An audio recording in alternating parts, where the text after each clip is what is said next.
metemos en el tema de Israel, sí, lamentablemente con una tristísima noticia porque confirmaron la muerte de Yani Luk. Ustedes van a reconocerla porque es una de las fotos que más trascendió al comienzo de todo esto, aquel fatídico 7 de octubre. Esta joven que se creía que estaba cautiva después del ataque terrorista de Hamas en la fiesta electrónica, se la llevaban así. Todos recordamos lamentablemente esta imagen, su madre salió a confirmar que esa era su propia hija. Lo cierto es que ahora el propio ejército israelí le confirmó que su hija estaba muerta a raíz del análisis de parte de un cráneo que encontraron. Tremendo. Bueno, tremendo. vamos a hablar con Gabriel Ventasgal, periodista allí en Israel. Gabriel, ¿cómo andás? Buenas noches. Para vos. ¿Qué tal? Ante todo, una noticia que es todo lo contrario de lo que acabamos de presentar. Y es que una fuerza especial del ejército liberó a una de las soldadas que estaba prisionera, Orime Giddish se llama, y ahora hay una fiesta enorme en las cadenas de televisión y en las casas festejando que ha sido liberada por la fuerza, y por lo tanto vamos a ver que ese probablemente sea el parámetro de conducta de los rehenes en caso de que haya información. O sea que esa es la noticia bonita para cerrar el día. Qué buena noticia. Mientras que lo de Yani es todo lo contrario, porque encontraron parte de huesos del cráneo y haciendo pruebas de ADN descubrieron que ya estaba muerta, y el presidente de Israel le informó a la madre que había sido degollada. Es impresionante el relato. Ahora, lo último y lo más novedoso es que se ha liberado por la fuerza a un integrante del ejército israelí en la franja de Gaza. Y esto ha sucedido hace instantes y es todo una primicia, más allá, un adelanto, más allá de que esta imagen que recorrió el mundo es la de la tragedia del día. Sí. ¿Está bien puesto ahí en estos términos, Gabriel? Sí, y te voy a decir algo personal. Yo tengo las chicas que fueron secuestradas, son lo que se dice las que miran. Ellas manejan todas las computadoras y las pantallas para medir los movimientos del lado de la frontera, y estaban durmiendo y las atacaron. Esta chica estaba en la unidad de la amiga de mi hija que fue secuestrada y que todavía no sabemos nada de ella. Entonces hoy cierro el día con un poco de ilusión porque quizás la amiga de mi hija también quizás sea liberada en breve.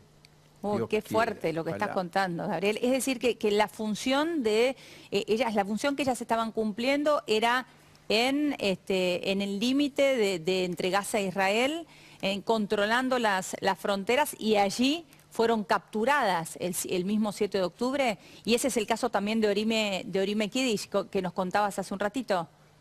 Exactamente, las atacaron cuando estaban durmiendo, la gran mayoría de ellas. Y te cuento que mi hija, que tiene una de las amigas secuestradas, me dice convencidísima que aparte de ese grupo, las asesinaron ahí nomás, en la misma base. Y mi hija dice, a mi amiga Noa la llevaron adentro de la franja de Gaza porque es de las lindas, porque la quieren violar y la van a violar, y por lo tanto de esa forma se la llevan. No es simple lo que está pasando aquí. No, para nada. Además es todo lo descriptivo que uno podría imaginar, Gabriel, porque teníamos todos estos, digamos, estas historias, vos le estás poniendo un atisbo personal, y estás narrando algo que se suponía, pero que finalmente vos lo estás dando como válido por lo que te contó tu propia hija. Totalmente. Mira, yo la veo, por casualidad no me pongo, porque le prometí a ella que cada vez que iba a hacer una entrevista iba a estar con la camiseta que le dio la madre a mi hija para pedir que la liberen. Y de casualidad ahora no me la puse y estoy faltándole la palabra a mi hija, que le prometí que cada entrevista iba a elevar el nombre de su amiga para que ver si de alguna forma pueden liberarla, quizás a través de medios de comunicación, a pedir que un civil o una adolescente, una mujer, una anciana, un bebé no tienen que formar parte de la guerra, y es una violación más básica a los derechos humanos. ¿La tenés por ahí a mano, Gabriel? Si no, te esperamos si querés buscarla, porque me pareció fuerte esto que decís, digo, me siento que le estoy faltando en la palabra de mi hija, ¿no? Ahí Gabriel va a buscar su camiseta. La foto que mostrábamos recién es justamente la foto de Orime Kiddish, que nos contaba Gabriel, que acaba de ser liberada, en realidad recuperada, ¿no?, por la propia fuerza del ejército. Allí sí te estamos viendo, Gabriel. Si querés levantarlo un poquito más. Ella, ahí tenemos algún problema. Un poco más cerca de tu cara, si podés, más sobre tu rostro para que no se bluree. Porque no, si no, no alcanzamos a ver la imagen. No, ahí no la alcanzamos a ver. No tenemos suerte con la imagen, claro, con el foco. Lo que está tratando de hacer es que la hija, la amiga de su hija que ha sido secuestrada, ahí se ve, sea liberada. Ahí se ve perfecto. Sí, traigan a Noa a casa. ¿Cuántos años, Noa? 19, como mi hija. Wow. Estamos hablando de, pónganse en el rol de un papá o de una abuela, de un abuelo. Por supuesto que Elio lo tiene chicos de esa edad, que estén por cadena nacional en todo el mundo dando cuenta de su rostro en el apetito de concientizar y de lograr que un grupo terrorista que ha traspasado todos los límites, que ha cometido un atentado de los más violentos, virulentos y sanguinarios que conocemos en tiempos contemporáneos, se apiade y la libere. Sí. De eso estamos hablando a esta hora y ya a prácticamente un mes, 3 semanas de ese atentado del 7 de octubre. Ahora, Gabriel, esta imagen que estamos viendo es la de Orime, corregime si estoy en lo cierto, en Orime Kiddish, la que acaba de ser liberada. Esto acaba de suceder, es decir, todavía ella no pudo hablar, no pudo contar qué es lo que vivió allí dentro. Mira, la televisión recién transmitía desde la casa de ella y estaba todo el barrio en la puerta cantando. Ella no salió a hacer ninguna declaración por ahora y la imagen que usted está mostrando ya es del regreso de ella, es la imagen que está circulando por todo el país. Sábese que cuando tú vas al Museo del Holocausto en Jerusalén, hay una sección en donde hay todas carpetas donde hay cada uno de los nombres de las personas que fueron asesinadas durante la masacre nazi. No es broma cuando se dice en hebreo que Kol Ish Yeshem, todo ser humano tiene un nombre, y por lo tanto estamos pendientes de cada hombre y cada mujer y cada anciano y cada niño por el respeto a la vida y también la vida ajena, porque también el ejército le avisa a los palestinos que es innecesario que se vayan hacia el sur del río Gaza, porque el respeto a la vida no es solamente la vida de la población israelí, sino también la vida de los palestinos que no están implicados en la guerra y que lamentablemente el Hamás los utiliza, como todos sabemos, como escudos humanos. Gabriel, a propósito de ello, Hamás dice que hay más de 8.000 muertos, 3.000 serían niños allí en la franja de Gaza, a ese lugar en donde entraron ya 33 camiones, dijo la Oficina de Naciones Unidas para la Coordinación de Asuntos Humanitarios, cargados de agua, alimentos, suministros médicos inclusive. ¿Tenemos perspectiva de si eso puede ser cierto o si es parte del aparato propagandístico, esta idea de que hayan fallecido 8.000 personas allí, 3.000 de ellos niños? Yo aconsejo, tras haber trabajado no poco con la gente del Hamás, no creer ni una sola palabra de las cifras. En general se puede revisar por ONGs humanitarias que son más responsables a la hora de hablar. En general, luego de las contiendas sabemos las cifras exactas porque tienen también nombre y apellido. Muy bien. En el radicalismo islámico existe un término que es taqiyya, que es ocultar la verdad, mentir. Se puede mentir al cristiano y al judío si eso favorece a mi posición. Y la verdad, digámoslo seriamente, casi no hay periodistas occidentales que van a revisar si lo que le dijo el Ministerio de Salud del Hamás es verdad. Lamentablemente, muchos medios de comunicación repetimos lo que nos dice un grupo radical islámico. Es como que ISIS te diga que ocurrido tal cosa y tú confías que ISIS es una fuente legítima para darte información. Claro, tremendo. Quería, Gabriel, volver con el caso de Shani Look, de quien hablábamos al comienzo.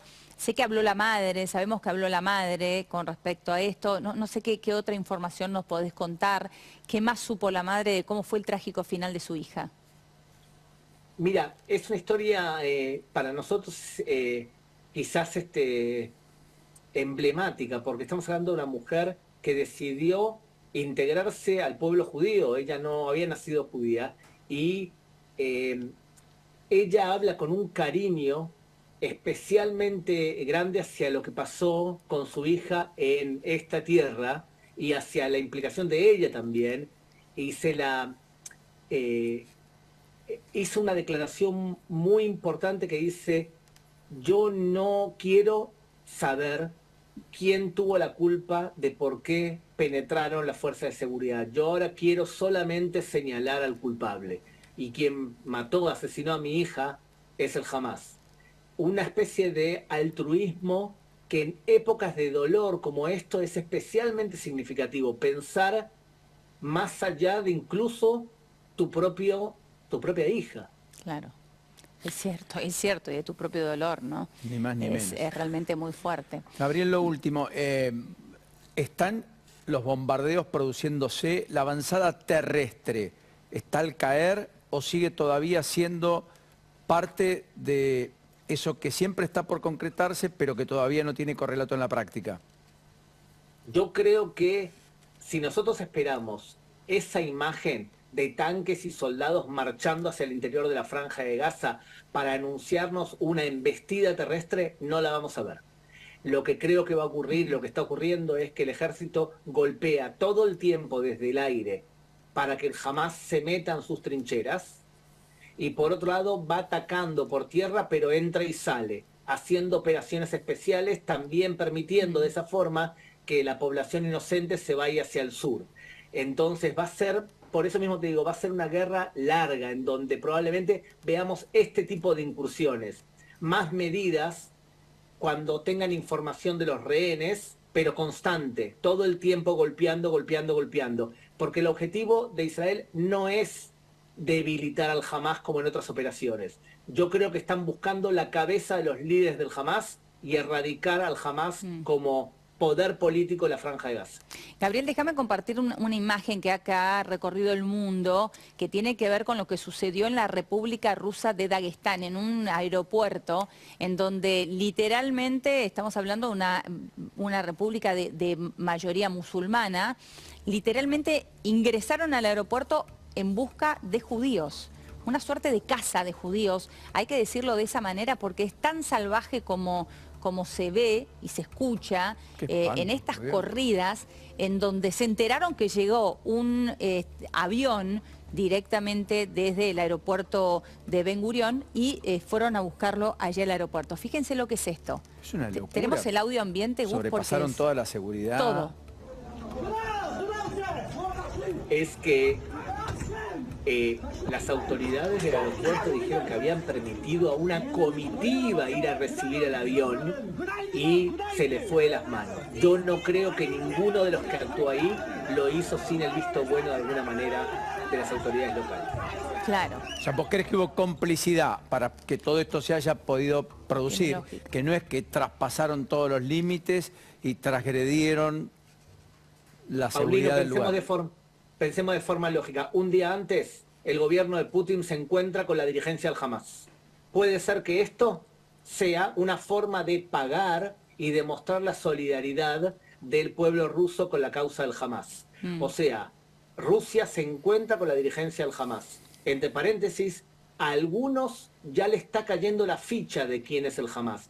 Porque, ¿qué sucede? Lo que estamos viendo, al fin y al cabo, es una manifestación de antisemitismo clásico, porque el Hamás tiene la suerte de combatir contra los judíos. Si combatiese contra otro, nadie se preocuparía, ni veríamos marchas a favor de la causa del Hamás en Europa. Lo que algunos medios de comunicación empiezan a publicar es que, por ejemplo, el Hamás acumuló 700 millones de dólares y que la dirigencia vive en casas de lujo, no en la Franja de Gaza. O sea, han invertido en empresas en varios paraísos fiscales, acumulan una cantidad exorbitante de dinero y la población de la Franja de Gaza se muere de hambre. Estos son cosas que si lo publicamos y lo decimos con consistencia, el Hamás no se va a sentir tan arropado. Claro, es cierto, es cierto. Las imágenes son escalofriantes, ¿no? Hablan de por lo menos 60 detenidos, 20 heridos, pero tiene mucha lógica lo que marcás porque sí, pudo haber terminado totalmente en tragedia, totalmente, pero parece liberado. Gracias, Gabriel, enorme placer. Ojalá tengamos buenas nuevas pronto y todo sea un abrazo, gracias. Un recuerdo, un abrazo. Ahí estaba Gabriel Ventasgal, uno de los hombres que más sabe del conflicto, sí. Además contando una cosa no menor respecto a su hija. Sí. Y la amiga de su hija, la amiga, no. 19 años, toda una vida por delante, Dios no lo permita, ¿no? Total. Bueno, vamos a cambiar radicalmente.